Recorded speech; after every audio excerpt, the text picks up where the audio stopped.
Great. Thank you so much, Tony. That was excellent. It's a great segue, going from the causes to what great work you're doing to now Dr. Rick Coughlin, who's a dear friend and the founder of IGOT, which is the Institute for Global Orthopedics and Traumatology here at UCSF. So Rick's going to talk about partnership models between high and low and middle income countries. So go ahead, Rick. Do you see my screen? Yep. Great. Well, thank you so much, Sanjeev, for allowing me to sort of step back again and just kind of look at, I'm not a pediatrician, I'm not a pediatric orthopedic surgeon, traumatologist, but I have been involved in global work for 3 or 4 decades now. So my talk today will be fairly generic, talking about partnership models, and I have no disclosures, although I was founder, director, emeritus of the Institute for Global Orthopedics and Traumatology. Really happy Rick, to... do you want to just use your screen, the full screen of the slide? I'm sorry, Sanjeev? We're just seeing something on the side, but I guess it's okay. Do you know how to do the full screen? Screen sharing. No, screen share is good. Pardon? No, screen share is fine. We're just seeing something on the side, but I guess it's okay. I'm sorry. You can go ahead.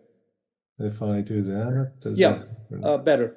That's better. Yeah, I'm going to make things big, which is easier for my eyes. So again, no financial disclosures.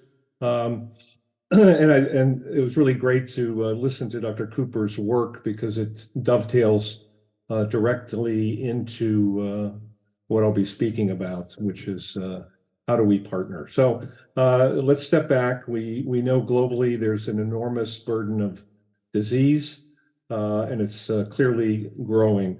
We know that there's an enormous disparity of healthcare workers globally, especially in low and middle income countries. There clearly is no equivalency of resources around the world. This disparity also includes enormous lack of funding and the money for low and middle income countries. So where is the money, and who's responsible for educating around the world? And do we have ways to measure that success of these partnerships or programs? And how can tech maybe bridge this enormous disparity? Well, here are the answers. Yes, there's lots of disparity, but where's the money? And no one really knows where the money is. No one's really particularly responsible.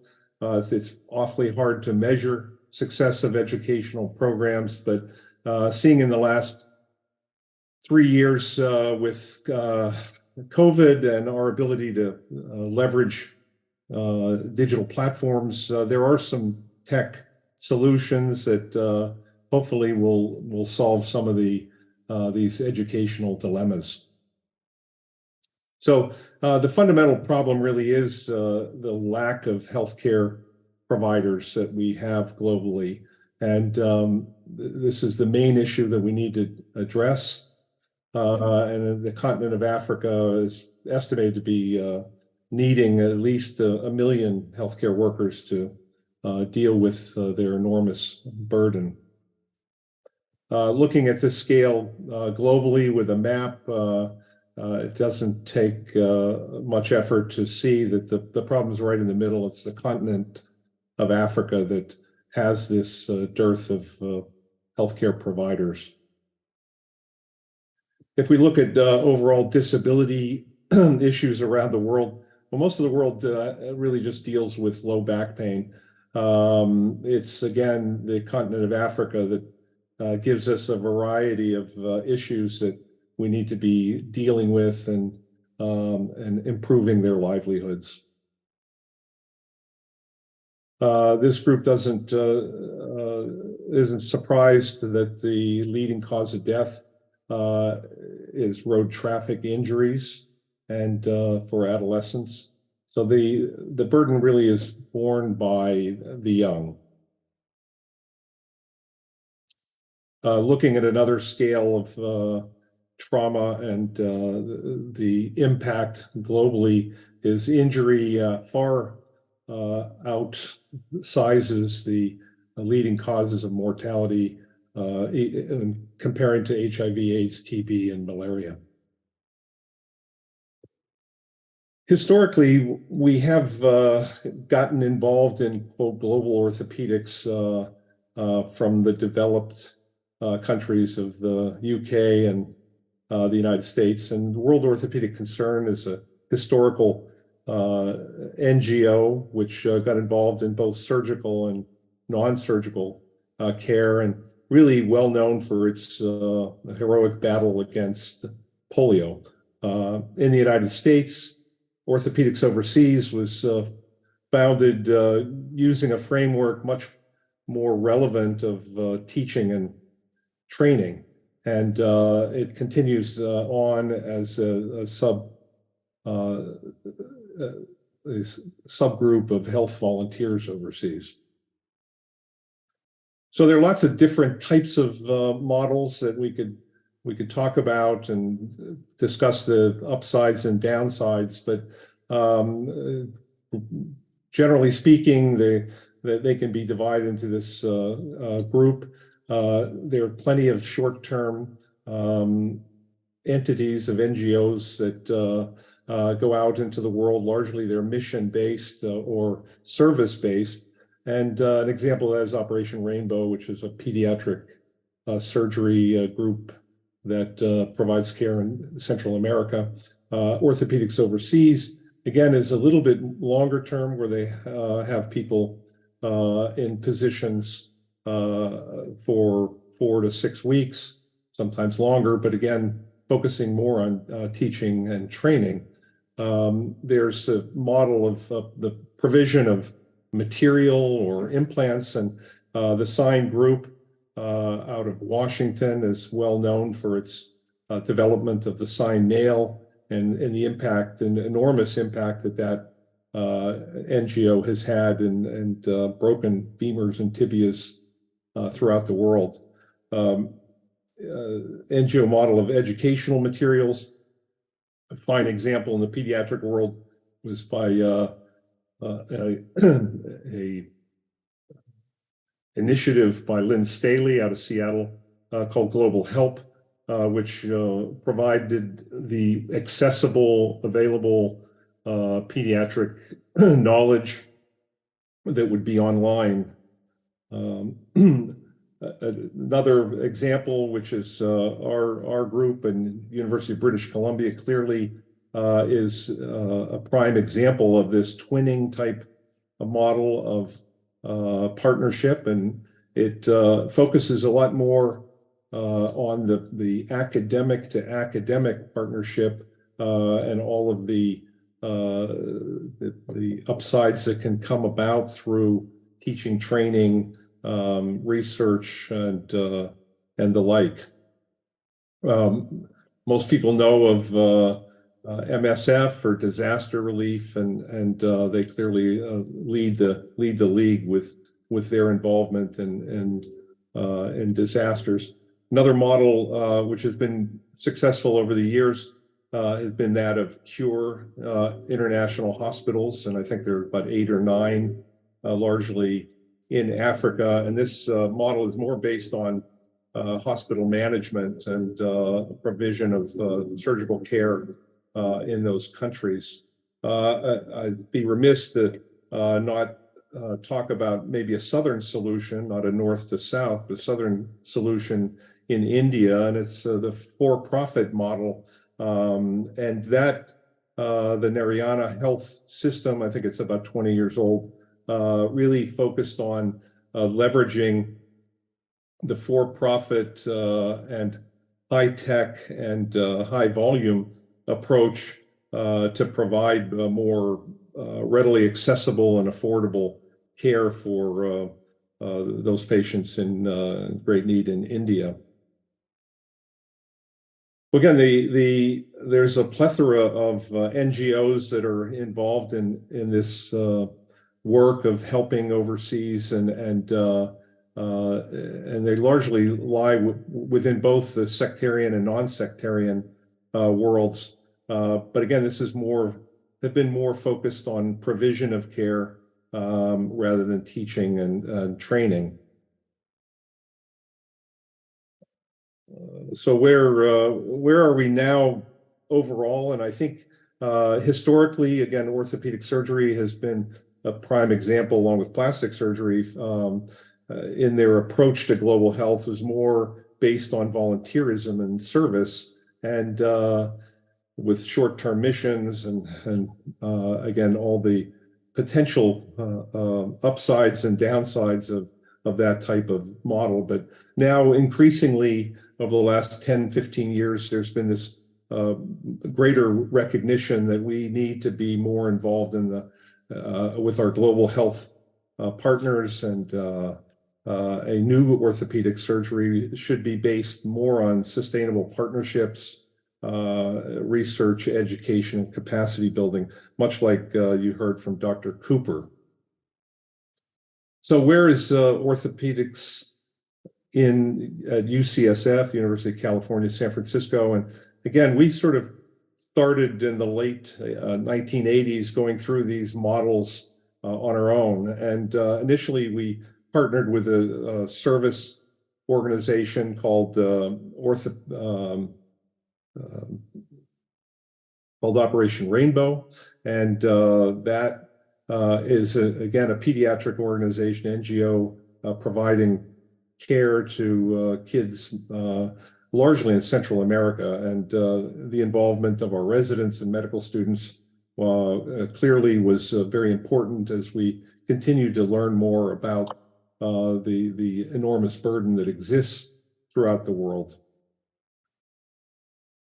We continued on with our interest, and fortunately it's a culture of involvement here in San Francisco, much like British Columbia. But we started with the next organization called Orthopedics Overseas, again, using that teaching training model. And here's a picture of one of my heroes, Chris McConaughey, who I met in 1998, who ran the Orthopedics Overseas site in Umtata, South Africa. And clearly it became what we felt a great model for our resident elective that we started in 1999, really giving our residents an opportunity to experience what the need is. And this was an extremely successful program for us. And we expanded that to other sites and other academic sites, so that initially we were going to South Africa, but quickly found other very strong academic sites in Dar es Salaam, Tanzania, and in Ghana.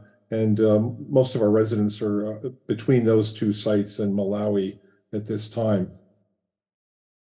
So our next evolution of thought really came in 2006, where both the faculty and residents got together to kind of create a better model. And this was really what we felt was a model that would exist for collaboration and hopefully great change. And that's the Institute for Global Orthopedics and Traumatology. Our understanding was that really it's the partnerships that are potentially going to have the greatest impact as we look at the future of global orthopedics. And this is an article that we wrote in 2013 based on the work with IGOT. So it's the collaboration, it's the synergy that is ultimately going to start to take the bite out of the elephant. But where's the money? Well, we know that there's enormous disparity for low middle income countries, that the research is 90-10, that even in these countries, most of the GDP are military spending, and only 3% spent on healthcare in these countries, whereas we're now up to 20% in the United States. So there are some bigger donors, the World Bank, and organizations, the Gates and Clinton Foundation, that have started to come around for monetary solutions. But the governments really aren't the answer. Most of the systems are poor and corrupt. Although the community resources are inadequate, they're extremely important to understand the need and the context. Ultimately, there probably needs to be some type of incentivization that will help us to move this needle forward. And perhaps the public-private partnerships will be the way as we move forward. Increasingly, our societies have gotten involved. The OTA has a humanitarian committee, the Foot and Ankle Society, the Vietnam Outreach, Pediatrics also leads the league in their efforts to be involved in this global orthopedic care. But many of the other organizations, international, have stepped up increasingly. CCOT and even our academy has done that. And there's some other global professional societies such as AO Foundation and AO Alliance that have come to the table. So there's lots of stakeholders that need to be involved, but ultimately the success is going to be through synergistic collaborators and collaboration in these partnerships. There's a great need to bring the stakeholders together and all those money resources we can to the table. But as we all know, the more players there are, the more politics and the greater the complexity of governance. Clearly, we're seeing that the new technologies are really maybe the best for bringing us closer and have this opportunity. This webinar in itself is a great example, but the digital platforms of YouTube, ViewMedi, the online courses, all of these things are coming to the table now in rapid fashion, but clearly have the ability to have this knowledge base shared globally. So ultimately, the success is possible, sustainability is possible, but it really does require an enormous political will from leadership. There's not a lot of money in this. It's going to require broad partnership from the stakeholders, probably some public-private partnerships, international funding, and again, leveraging these new online technologies. AI and virtual reality also can come to the table. So my favorite quote, and I'll leave you with this: education is the most powerful weapon, and it can you can use to change the world. Nelson Mandela. So thank you, Senji, for allowing me to run through this talk.